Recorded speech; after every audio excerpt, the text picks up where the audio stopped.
Welcome back to the last video on dimensional analysis. In the previous video, we focused on looking at fractional units that were given and how to convert them to a target of fractional units. And we also looked at areas and how to square units in an inequality. So in the next example, we are asked to find the volume of an automobile engine in liters given that we have 161 inches cubed. Okay, so the only information in the problem must be our given information. And the target, they're asking for it in liters. Okay, so no conversion factors are given here, which means that we must have everything memorized, or the instructor may give it to you somehow in the question. But typically the one piece of information that may be given is that 1 inch is equal to 2.54 centimeters. And remember, this is one of the unique examples between the metric and the US system where it's considered exact. And so that's not going to limit our sig figs. So starting with the 161 inches cubed, and we have got to find that in liters. Okay, so my first step is going to somehow get from inches cubed into some version of the metric system. And the one way we've got is between inches and centimeters. So again, with this equality, remember that 1 inch, right, is very different than an inch cubed, because an inch squared is an inch by an inch, and then an inch cubed would be to include a 3-dimensional shape, and so it's 1 inch by 1 inch and then 1 inch deep, right? So if I'm going to relate that as 1 cubed inches cubed, I have to also cube the 2.54 as well as the centimeters. So I have to cube everything in the equality basically. And 1 stays the same, inches cubed, and then 2.54.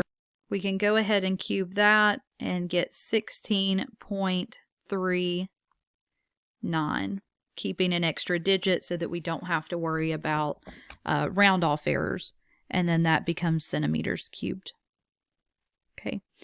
You're also welcome to just leave it as 2.54 cubed in your calculator. That's up to you. So we've got 1 inch cubed equals 16.39 centimeters cubed. And so that will take us from inches cubed to centimeters cubed.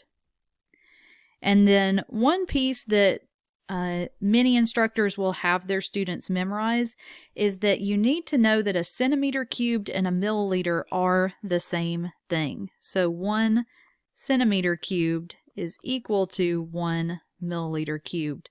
And so those are considered identical units, just 2 different names.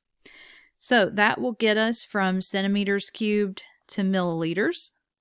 Okay, again, remembering that a centimeter cubed and a milliliter are the same. And then our last step is to go from milliliters to liters, and we know that equality, right? 1 milliliter is equal to 10 to the negative 3rd liters. Okay, so setting this up, starting with the 161 inches cubed, multiplying by that first equality. Remember, if we want the inches cubed to cancel out from the equality, we're going to pull the 1 inch cubed underneath. And then that forces that 16.39 centimeters cubed to go on top. Okay, inches cubed cancel. And then you can do this step if you'd like. I think it's helpful to see the units cancel. But 1 centimeter cubed goes on the bottom, and 1 milliliter goes on top. Or you can simply exchange out that centimeter cubed for a milliliter.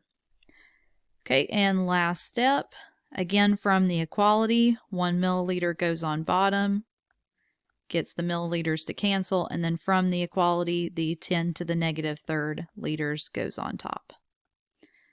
Okay, all of my units have canceled except for the target units of liters.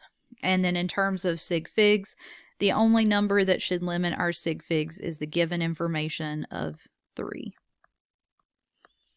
Okay, so 3 sig figs for our final answer should give us 2.64 liters.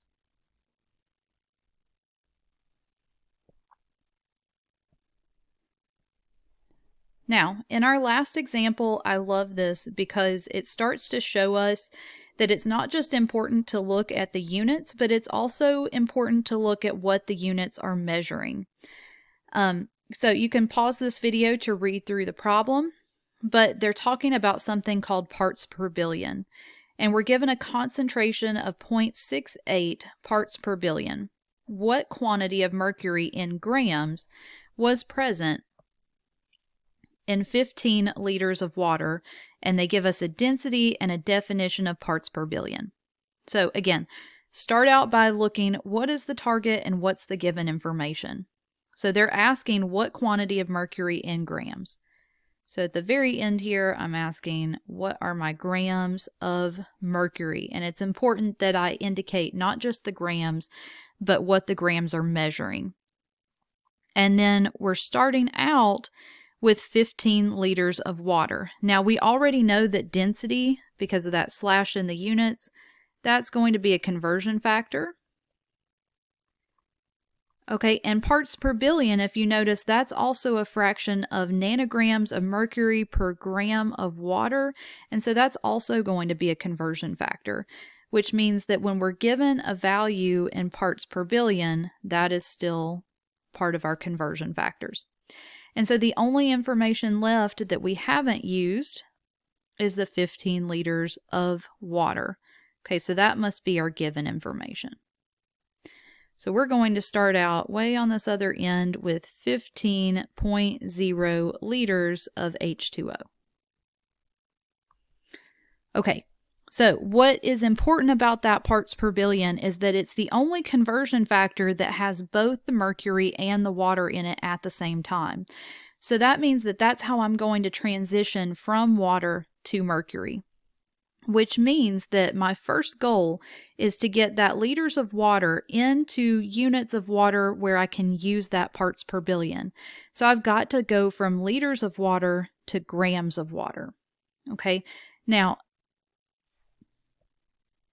they give us the density of water right here of 0.998 grams per milliliter. Okay, so that has the grams in it to get me to grams of water, but the issue is the other part of that unit is a milliliter, and I'm starting out with liters. But I know that 1 milliliter is equal to 10 to the negative third liters. So with that conversion, I can find out how many milliliters of water that I have. And then once I know milliliters of water, then I can use that density that has milliliters of 0.998 grams equals 1 milliliter. And keeping in mind that all of this is still in terms of water, right? We have not seen any indication of mercury yet. Okay, so that will get me from milliliters of water to grams of water. Now I can finally look at that parts per billion and see that that will convert between nanograms of mercury and grams of water, the grams of water which I have. So by the way the definition is written, 1 part per billion of mercury is 1 nanogram.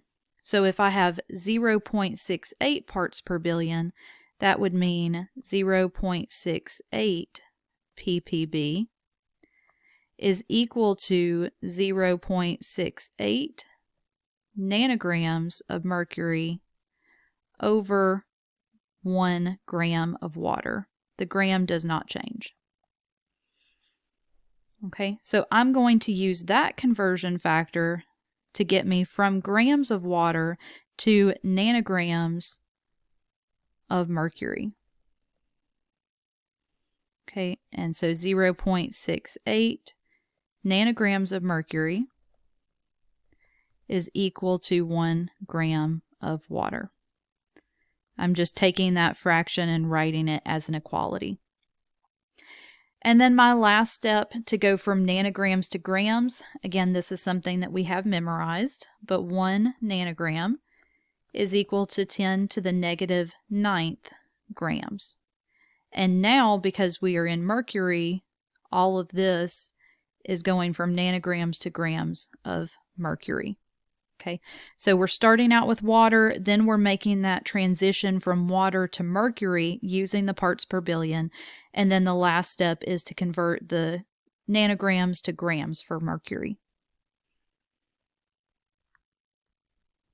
So starting out with that 15 liters of water, and I do believe it'll help you if for a while you keep writing what the unit is measuring. So we've got liters of water. We're going to convert to milliliters of water.